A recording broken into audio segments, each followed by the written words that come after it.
మీ ఎలాంటి వ్యాపార ప్రకటనలకైనా వెంటనే మా ఛానల్ సంప్రదించండి. నమస్తే. ఈరోజు మన స్టూడియోలో ప్రముఖ ఆధ్యాత్మికవేత్త, జ్యోతిష్య వాస్తు పండితులు, లలితాదేవి ఉపాసకులు బ్రహ్మశ్రీ నానాజీ పట్నాయక్ గారు ఉన్నారు. గురువుగారితో మాట్లాడేద్దాం. నమస్కారం గురుగారు. శ్రీమాత్రే నమః. సో సెప్టెంబర్ మాసం ఈ ధనుసు రాశి వారికి ఏ విధంగా కలిసి రాబోతుంది? సో మనకి చంద్రగ్రహణం కూడా ఉంది ఈ మంత్లోనే. ఓవరాల్గా ఎలాంటి జాగ్రత్తలు తీసుకోవాలి వీళ్ళు?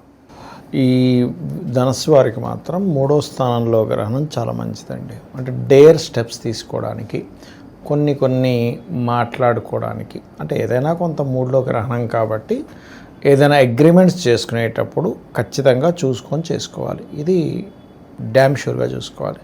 But no need to worry. 3వ స్థాన గ్రహణం చాలా మంచిదని చెప్తుంది శాస్త్రం.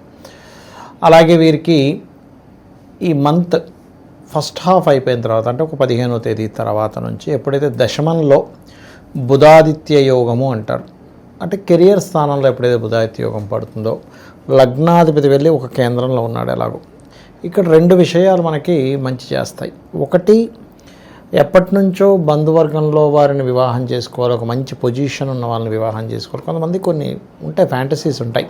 అంటే వాళ్ళు చదువుకున్న దానికంటే ఎక్కువ చదువుకున్న వాళ్ళు, లేదా మంచి బిజినెస్ మ్యాన్ని, కొన్ని ఫ్యాంటసీస్ ఉంటాయి. ఆ రకంగా వీళ్ళు అనుకున్న సంబంధం రావడానికి ఇప్పుడున్నటువంటి గ్రహస్థితి ఖచ్చితంగా యోగిస్తుంది. సంబంధానికి ఒకటి. రెండోదేమో ఇక్కడ ఈ దశమంలో బుధాదిత్య యోగం ఉన్నందుకు మెడికల్, మార్కెటింగు, సేంద్రియ సంబంధించినటువంటి విధానంలో పంటలు పండించేటువంటి విషయాలు, ఇట్లాంటి వాటికి చాలా బాగుంది చెప్పాలంటే. ఇక ఫైనాన్షియల్గా కనుక చూసుకుంటే ఆల్ ఆఫ్ సడన్గా వస్తాయి అనుకున్నది రాకపోవడం, ఇంక రాదులే అనుకున్నది రావడం, ఈ ఆల్ ఆఫ్ సడన్ చేంజెస్ కొన్ని ఉన్నాయి. ఇది ఫైనాన్స్ రిలేటెడ్ సంబంధించినటువంటి అంశాల్లో. అయితే ఇక్కడ పెద్ద మొత్తంలో 15వ తేదీ నుంచి ఎప్పుడైతే శుక్రుడు వెళ్ళి కేతువుతో కలుస్తున్నాడో, ఒక పాజిటివ్ ఒక నెగిటివ్ ఉంది ఇక్కడ. ఒకటి, 15వ తేదీ నుంచి ఒక 25 రోజుల పాటు బ్యాంకింగ్ ట్రాన్సాక్షన్స్ చేసేటప్పుడు ఖచ్చితంగా మనం ఒక్కొక్కసారి ఒక డిజిట్ కొట్టబోయి ఇంకో డిజిట్ కొడతాం, రాంగ్ వెళ్ళిపోతుంది, వాళ్ళకి పంపించేస్తాం. లేకపోతే ఇట్లాంటివన్నీ తలకాయ నొప్పులు ఉంటాయి. కొంచెం బ్యాంకింగ్ ట్రాన్సాక్షన్స్ చూసుకోవాలి. ఇక్కడ మరి పాజిటివ్ ఏంటంటే ఏదైనా ఒక పుణ్యక్షేత్రానికి వెళ్ళడం జరుగుతుంది. ఇది 15 నుంచి ఒక నెల రోజుల్లో అది కొంచెం చూపిస్తుంది. లేదా కొంతమందికి చూడండి, ఏదైనా సాధన చేసినప్పుడు వాళ్ళకి తెలియకుండానే ఒక అమ్మవారు నాకు కనబడింది, నాకేదో తెలియని ఒక ఎనర్జీ వచ్చింది అంటుంటారు. ముఖ్యంగా అమ్మవారి భక్తులకి ఇదొక చెప్పాలంటే ఒక రకంగా మంచిదే చెప్పుకోవాలి. కాకపోతే ఇక్కడ ఈ శుక్రకేతువులు 6వ అధిపతి కలిసి ఉన్నందుకు లోన్స్ కోసం ట్రై చేసే వారికి మాత్రం 15 నుంచి అంత అనుకూలత లేదు. అది కొంచెం ఆగుతూ ఉంటుంది. అదొకటి మెయిన్గా చూసుకోవాలి. ఇక వీరికి ముఖ్యంగా ఏంటంటే ఇన్వెస్ట్మెంట్స్ చేసేటప్పుడు, వ్యాపారంలో ఎక్కువ లాభాలు వస్తాయని చేసే ప్లానింగ్స్ విషయంలో కొంచెం జాగ్రత్తగా ఉండాలి వీరు ప్రధానంగా చూసుకుంటే. ఇక వివాహ సంబంధాలు అయితే కుదురుతాయి. అందులో ముఖ్యంగా గవర్నమెంట్ జాబ్స్ చేసేవాళ్ళు, మార్కెటింగు, ఆడిటింగ్ రిలేటెడ్ రంగాల్లోని, కన్సల్టెన్సీ రంగాల్లో ఉండేటువంటి వారు, లా రిలేటెడ్ ఇట్లాంటి రంగాల్లో ఉండేటువంటి వారు, అండ్ ఫైనాన్స్ రంగాల్లో ఉండేటువంటి సంబంధాలు, అది స్త్రీ కావచ్చు పురుషుడు కావచ్చు, వీళ్ళకి వచ్చేటువంటి యోగం బలంగా చూపిస్తుంది. ఇక వీరికి ముఖ్యంగా సంతానం కోసం ప్రయత్నం చేసేటువంటి వారికి ఇప్పుడున్న గ్రహస్థితి అంత అనుకూలంగా లేదని చెప్పాలి. అందులో ముఖ్యంగా 15 తర్వాత కొంచెం జాగ్రత్తగా ఉండాలి సంతాన సంబంధించినటువంటి అంశాలు ఎవరైతే ప్రయత్నం చేస్తుంటారో. ఎందుకంటే ఏదైనా ప్రయత్నం చేస్తే 15కి ముందు, లేదంటే 15 దాటిన తర్వాత ఒక 45 రోజుల తర్వాత వీళ్ళు అటువంటి విషయాల్లో ముందుకు వెళ్ళడం మంచిది చెప్పాలంటే. అలాగే వీలైనంత మట్టుకు ఏదైనా అమ్మవారి లేదా గణపతి ఆలయానికి వెళ్ళి వచ్చినా చాలా మంచిది. ఓకే.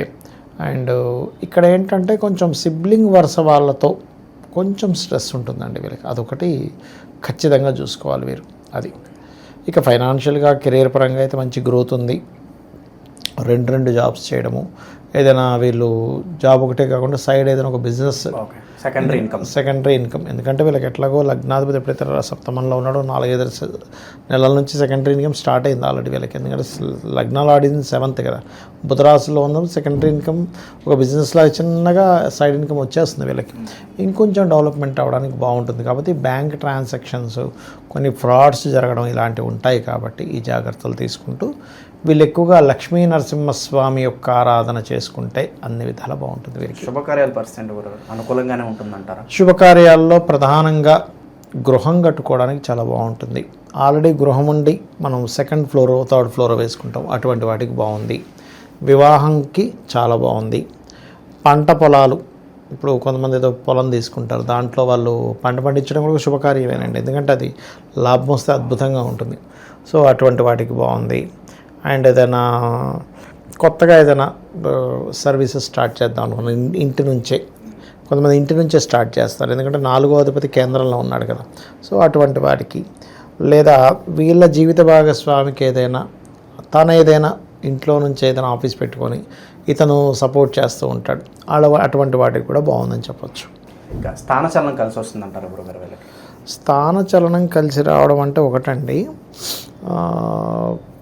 లగ్నాధిపతి ఎప్పుడైతే సప్తమంలో ఉన్నాడో, డియోల్ సైన్లో వెళ్ళి కూర్చున్నాడో, ఇదేం జరుగుతుందంటే కొన్ని చోట్ల ఒక దగ్గర ఉండడం, ఇంకొన్ని అట్లా అంటే 2 ప్లేసెస్లో అటు ఇటు వాటిని చూసుకోవడం కోసం తిరగడం అనేటువంటిది ఉంటుంది. ఒక బిజినెస్, ఒక జాబ్ ఉన్నది అనుకోండి, సాటర్డే సండేస్ ఆ బిజినెస్లోకి వెళ్తాడు, అక్కడెక్కడ విజయవాడలో ఏదో ఉంటుంది ఒక ప్రాక్టీస్, హైదరాబాద్లో ఆఫీస్ ఉంటుంది, ఇట్లా ఏదైనా కొంచెం తిరగడం ఇలాంటివి ఉంటాయి.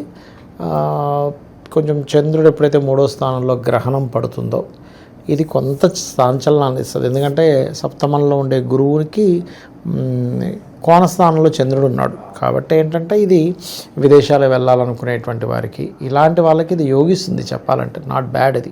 ఇక వైవాహిక జీవితం ఎలా ఉంటుంది? 3వ వ్యక్తి ఇంటర్ఫిరెన్స్ ద్వారా ఏదన్నా చిక్కుల్లో పడే అవకాశం ఏమైనా ఉంటుందంట?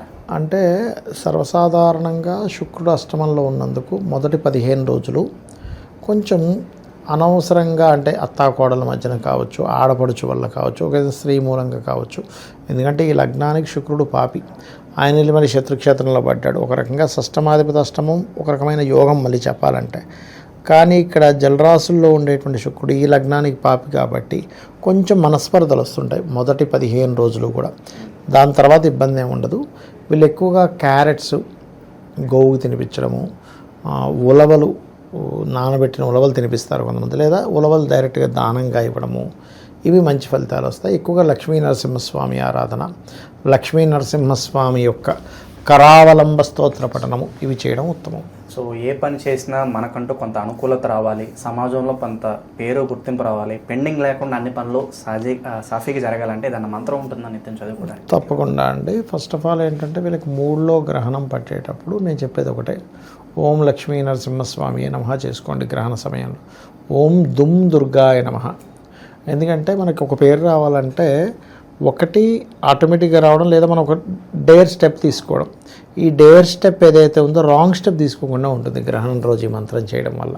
అలాగే ఇంకోటి ఏంటంటే ఇక్కడ అష్టమ స్థానంలో శుక్రుడు ఉన్నందుకు మొదటి 15 రోజులు కూడా శ్రీమాత్రే నమః అనే మంత్రం మొదటి 15 రోజులు చాలా బ్రహ్మాండంగా పనిచేస్తుంది.